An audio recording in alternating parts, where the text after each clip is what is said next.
राज्यात मुंबई ते नाशिक महामार्गाच्या दुरुस्ती आणि काँक्रिटीकरणाचं काम सध्या युद्धपातळीवर सुरू आहे।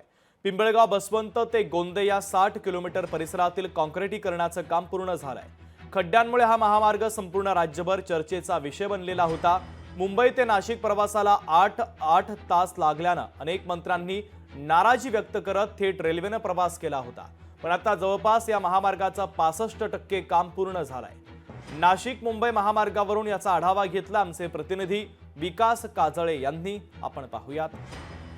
मुंबई नाशिक 11 महामार्ग हा चर्चेत असतो, कारण त्यावरील पडलेले खड्डे आणि त्याची झालेली दुरावस्था।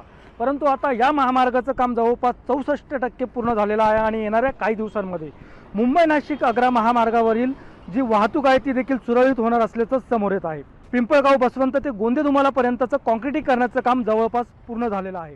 तर गोंदेपासून ते इगतपुरी तालुक्यातील पिंपरी फाटापर्यंतच्या कामाला आता वेग आलेला आहे। या परिसरामध्ये 6 पदरीकरणाच्या कामाला देखील सुरुवात झाली असून हे काम काँक्रिटीकरणामध्ये होणार असून पुढील वर्षभरामध्ये हे काम पूर्ण होणार असल्याची माहिती समोर येत आहे। तर 80 किलोमीटरच्या दरम्यान 6 उड्डाणपुलांचं काम पूर्णत्वास आलं आहे।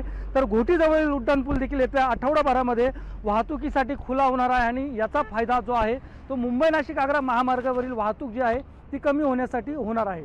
त्याचबरोबर मुंबई नाशिक 11 महामार्गाला असलेली समृद्धी महामार्गाची कनेक्टिव्हिटी, ह्या कनेक्टिव्हिटीमुळे दोन्ही महामार्गावरील जी वाहतूक आहे ती विभागली जाणार आहे आणि याचा फायदा निश्चितच प्रवास करणाऱ्या प्रवाशांना होणार आहे। आणि यामुळे मुंबई नाशिक 11 महामार्गावरील जी वाहतुकीला आणि प्रवासाला लागणारा जो काही टाईम होता, वेळ होता, तो कुठेतरी आता कमी होणार आहे आणि यामुळे प्रवाशांमध्ये देखील आता समाधान व्यक्त होणार असल्याची माहिती समोर येत आहे।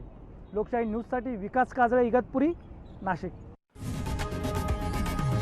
लोकशाही मराठी ऐका, पहा, जागरूक रहा।